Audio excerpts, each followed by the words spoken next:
आइए बच्चों, आज हम क्षितिज भाग 2 पाठ 1 करेंगे। सूरदास के पद।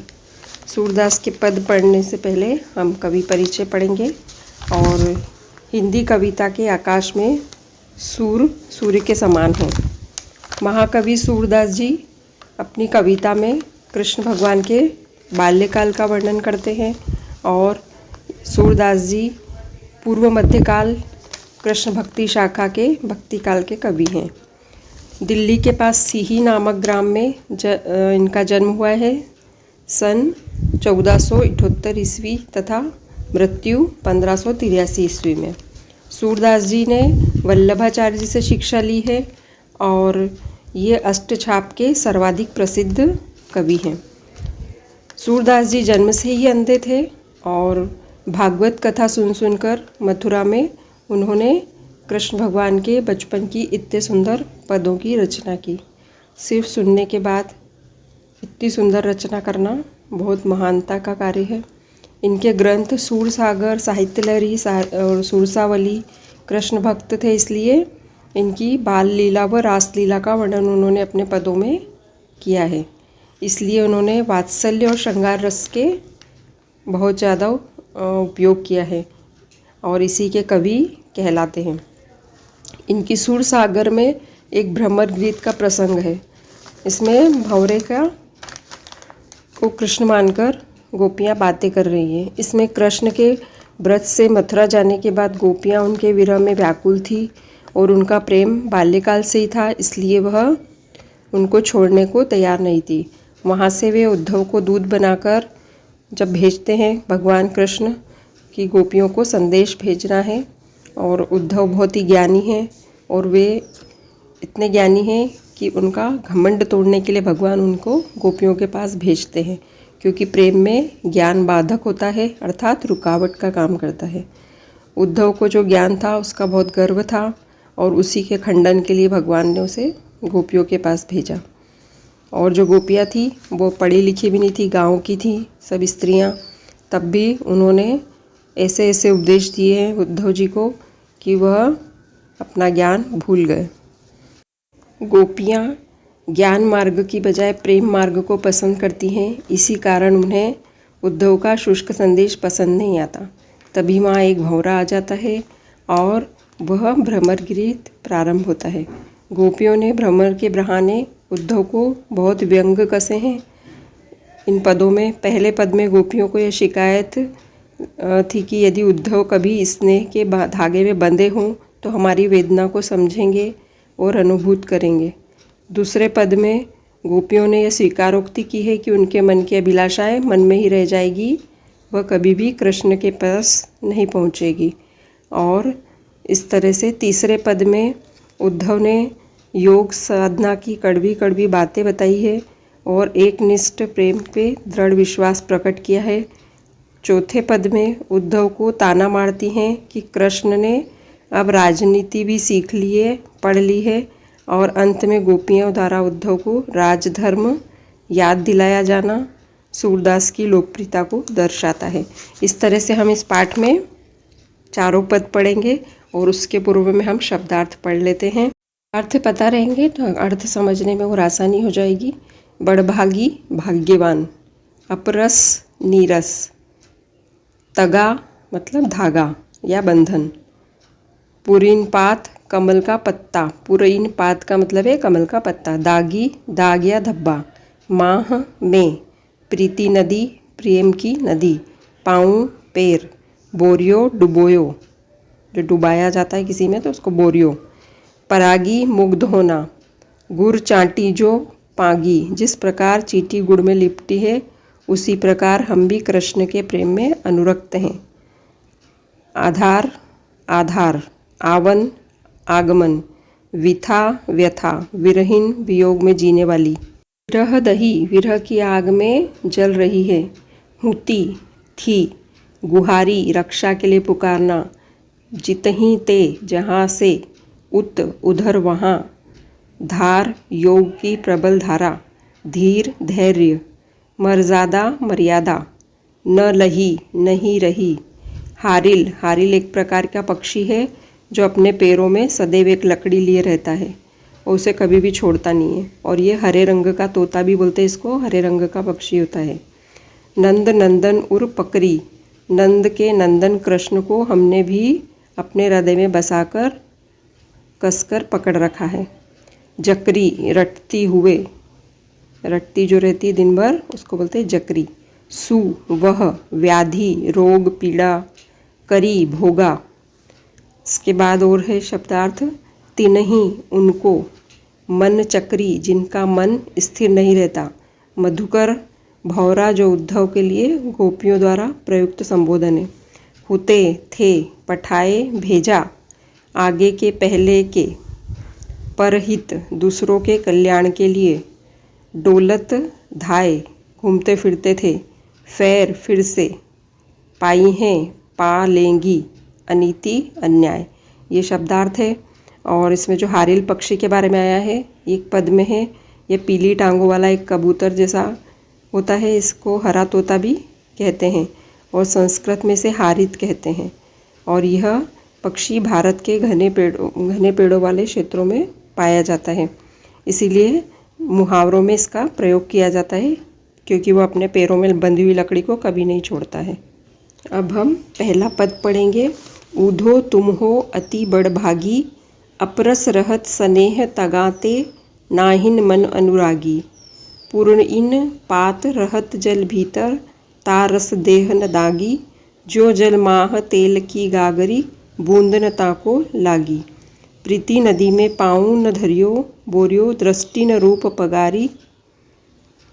सूरदास अबला हम भोरी, गुर चाटी जो पागी। शब्दार्थ में अपन ने देख लिया है कि इसके इनके अर्थ क्या है। अब गोपियाँ हैं, गांव की सीधी सादी स्त्रियां हैं, वो उद्धव से कह रही है व्यंग करते हुए कि तुम तो बहुत बड़भागी हो, भाग्यवान हो।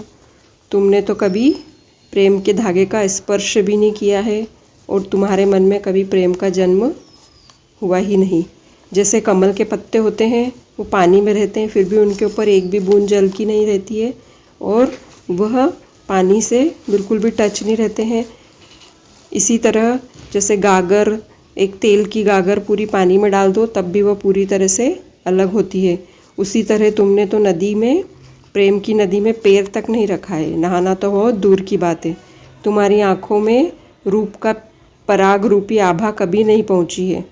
इसलिए हम सब स्त्रियां तो भोली भाली हैं और हम सब गुड़ में जैसे चींटी चिपकी होती है वैसे ही कृष्ण के प्रेम से उनसे हम चिपकी हुई हैं और हम कभी भी दूर नहीं होंगे, चाहे हमें उसके लिए मरना क्यों न पड़े। हमको मरना मंजूर है, कृष्ण भगवान के प्रेम को छोड़ना मंजूर नहीं है। इस तरह से वो उद्धव से बोलती हैं। अब दूसरा पद है। मन की मन ही मांझ रही, कहिए जाए कौन पे उधो, नाही परत कही।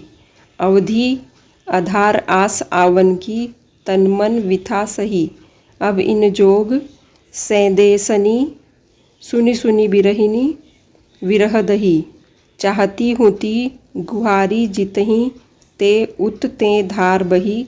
सूरदास अब धीर धरई क्यों, मर्यादा न लही।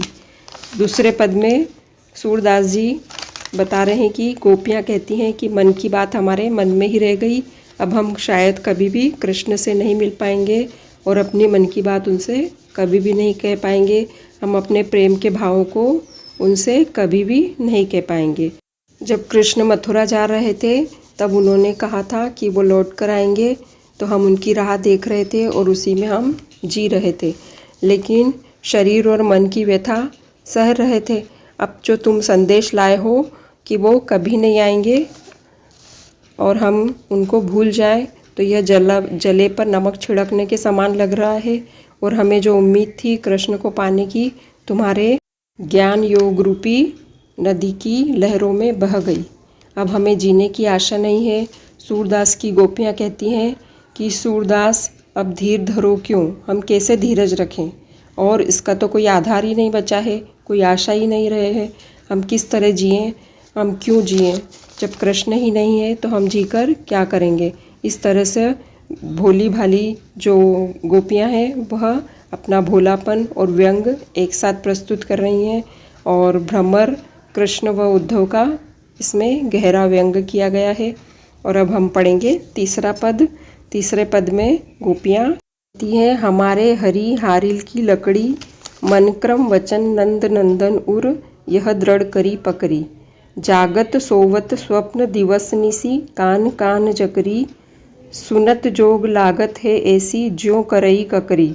सूतो व्याधि हमको ले आए, देखी सुनी न करी, यह तो सूर तिन्हीं ले सौंपी, जिनके मन चकरी।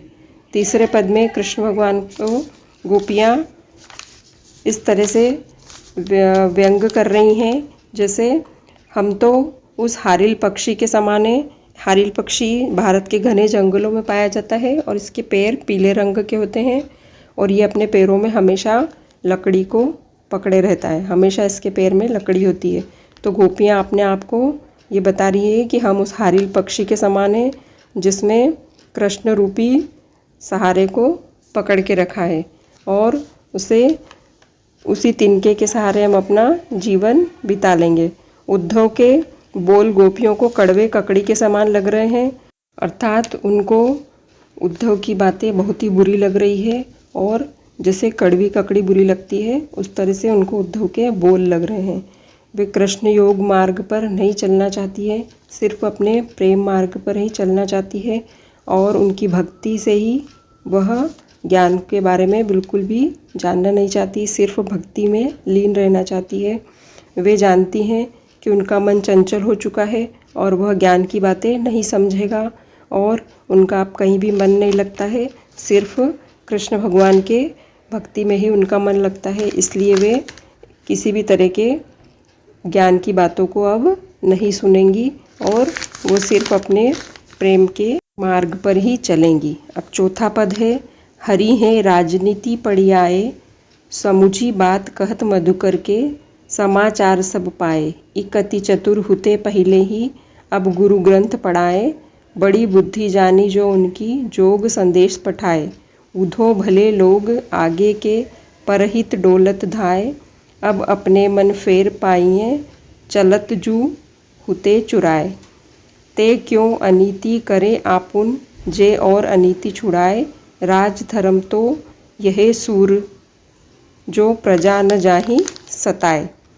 गोपियाँ कहती हैं कि कृष्ण जी ने अब राजनीति पढ़ ली है, अब वे उद्धव से हमारे समाचार प्राप्त करेंगे और हमें संदेश भिजवाएंगे। उनके पास इतना भी समय नहीं है कि वो हमसे बात कर सके, आके मिल सके, हमारे मन की सुन सके।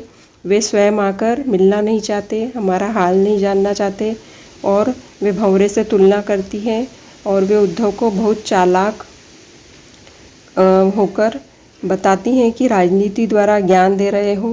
कृष्ण हमारा मन अपने साथ ले गए थे, अब हम हमारा मन वापस मांग रहे हैं। उनको कहो कि वे हमारा मन हमें वापस लौटा दें, हमें तभी शांति मिलेगी, नहीं तो हम कृष्ण विरह में डूबी रहेंगी और ये सब चालाकियाँ नहीं चलेगी। जब तुम राजनीति कर रहे हो तो तुम्हें प्रजा का ख्याल रखना होगा और उसके लिए तुम्हें वो करना होगा जिससे प्रजा खुश हो। तुम्हारी अनीति नहीं चलेगी और राजधर्म तो यही कहता है कि प्रजा को सताया नहीं जाए बल्कि उसे खुश रखा जाए। इस तरह से गोपियाँ अपना पूरा विरह वर्णन उद्धव को बताती हैं और वह अपने प्रेम मार्ग पर चलते हुए सभी भक्ति को और कृष्ण भगवान को पा लेना चाहती हैं, वो उन्हें भूलना नहीं चाहती है। अब इसके प्रश्नोत्तर आप कर सकते हैं, जो भी आएंगे अर्थ समझ लिया है तो इसी से आधारित प्रश्नोत्तर भी रहेंगे, इसलिए घर पर ये सुनो और पढ़ाई करने के प्रयास करो और याद करो। जब किताब मिल जाएगी तो कॉपी में भी लिखना। धन्यवाद।